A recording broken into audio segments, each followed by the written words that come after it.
안녕하세요, 축직먹입니다. 중동의 강호 사우디를 넘은 대표팀이 8강 호주전을 앞두고 있습니다. 어떤 전술이 유효할지, 어떤 것들이 중요한지 알아보도록 하겠습니다. 이제 우리나라는 사실상 두 가지의 포메이션 옵션이 생겼습니다. 하나는 4백, 나머지 하나는 3백입니다. 8강에 올라온 이상 어떤 팀도 약한 팀은 없지만 호주가 사우디보다 공격 완성도가 떨어집니다. 그래서 우리가 수동적으로 플레이하기보단 주도적으로 플레이할 수 있는 포메이션이 좋을 것 같습니다. 그렇다면 우리가 주도하기 더 괜찮은 포메이션이 뭘까요?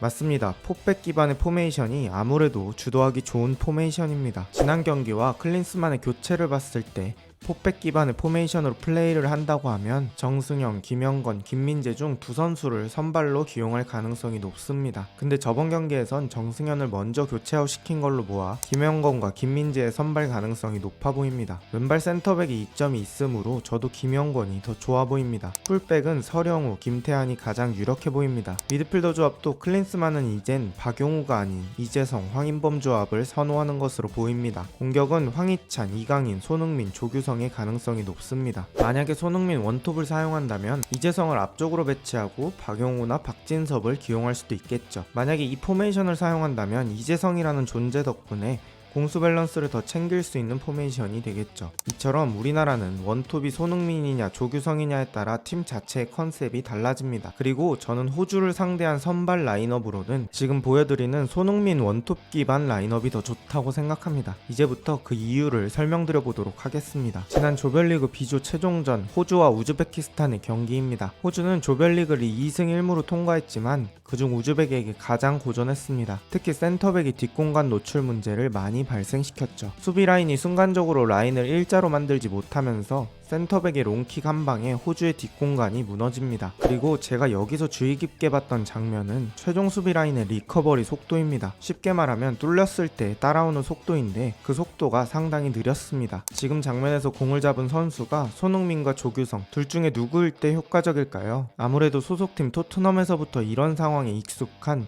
손흥민이 확률이 높을 겁니다. 이런 상황을 한두 번 맞으면 상대 입장에서도 겁나서 쉽게 라인을 올리지 못합니다. 그럼 결국 상대를 우리가 누를 수 있게 되고 우리는 주도하는 플레이를 할 수 있게 됩니다. 호주와 시리아의 경기 장면입니다. 녹색이 호주, 하얀색이 시리아입니다. 호주가 위기 상황을 맞을 때를 보면 항상 라인 컨트롤이 제대로 안 되어 있습니다. 지금도 센터백 한 명이 뒤로 내려가 있어서 오프사이드 트랩이 만들어지지 않습니다. 시리아는 빈 뒷공간 쪽으로 뛰게 되고 이 공간으로 공을 넣어줍니다. 그리고 아까 침투했던 공격수가 뒤로 따라오는 선수에게 밀어주고 이 선수가 왼발 슛을 해서 골대까지 맞는 장면이 나옵니다. 라인 컨트롤도 라인 컨트롤인데 뒷공간을 뚫리고 나서 선수들이 다시 수비 대형을 갖추는데 시간이 꽤 걸립니다. 손흥민이 되었든 황희찬이 되었든 먼저 뒷공간으로 침투해주고 그 공을 지키는 동안 후방 선수들이 빠르게 따라붙어 준다면 우리에게 충분히 큰 기회가 날 수 있습니다. 손흥민이 아닌 조규성일 때를 가정해 보겠습니다. 만약에 우리가 조규성을 선발로 사용할 때 본전을 뽑기 위해서는, 그러니까 조규성을 효율적으로 사용하기 위해서는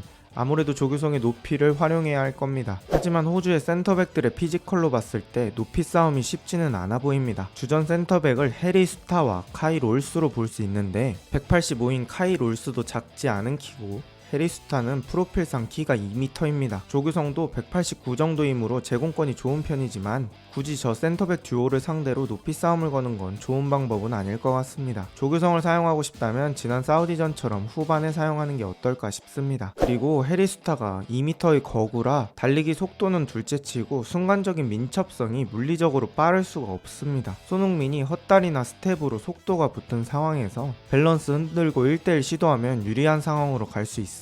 확실히 손흥민을 최전방 공격수로 사용했을 때 더 효율적이죠. 자, 그럼 우리가 주의해야 할 점들은 없을까요? 사실 호주의 득점 장면들을 보면 완성도가 높은 골들이 없습니다. 하프 스페이스 이용하는 장면도 별로 없고 페널티 박스 앞 공간을 영리하게 사용하지도 않습니다. 대부분의 위협적인 공격은 크로스 플레이에서 나옵니다. 가장 베스트는 크로스가 안 올라오게 우리가 공을 많이 소유하는 것이겠죠. 당연한 말이지만 세트피스 수비도 신경 써야겠고요. 그럼 우리 스스로 겪고 있는 문제에 대해 얘기해 보겠습니다. 우리나라가 4-4-2로 경기를 했던 조별리그 3경기에서 공통적으로 나왔던 문제인데 바로 공수 미들 간의 간격 문제입니다. 특히 공격진에서 전방 압박을 할 때 간격 문제는 많이 노출되었습니다. 결국 그림상 뒷라인이 붙어주지 않는다면 공격진도 압박하느라 힘들고 나머지 선수들도 벌어진 공간을 막아야 해서 힘들죠. 우리가 주도하면서 경기할 땐 그나마 괜찮습니다. 이강인을 한 칸 내지 반 칸 정도 내려주면서 빌드업을 지원하니까요. 그리고 풀백인 서령우와 김태환까지 올라가서 공격에 가담하니 공격에 사용하는 숫자가 많을 수밖에 없습니다. 하지만 이건 우리가 공을 가지고 있을 때의 이야기입니다. 이 상황에서 공을 뺏겨서 역습을 당하면 절대적인 숫자 부족 문제가 생길 수 있습니다. 우리는 공격 시에 김태환과 서령우를 윙어보다 올렸을 때도 있죠. 그러다 보니 만약 중원 쪽에서 공을 뺏긴다면 센터백이 2명만 남는 상황이 발생합니다. 유럽에서 풀백을 공격적으로 사용하는 팀들도 2명의 풀백을 동시에 공격 쪽에 사용하는 팀은 많지 않습니다. 대부분은 안전장치를 두고 플레이합니다. 리버풀을 예로 설명해 보겠습니다. 오른쪽 풀백인 아놀드가 빌드업에 가담하거나 올라가면 반대쪽 풀백인 로버트스는 수비 진영에 위치하면서 백3를 구성하게 됩니다. 최소 3명의 숫자를 확보할 수 있겠죠. 진첸코를 쓰는 아스날도 트리피어를 쓰는 뉴캐슬도 그렇습니다. 90분 내내 상대에게 공을 안 줄 자신이 있다면 상관없지만 현실에서 그런 일은 일어나지 않기 때문에 밸런스를 챙겨줘야 합니다. 그리고 또 우리가 봐야 할 것은 체력 문제입니다. 16강전 종료 시점을 기준으로 우리는 68시간의 휴식 시간을 가지고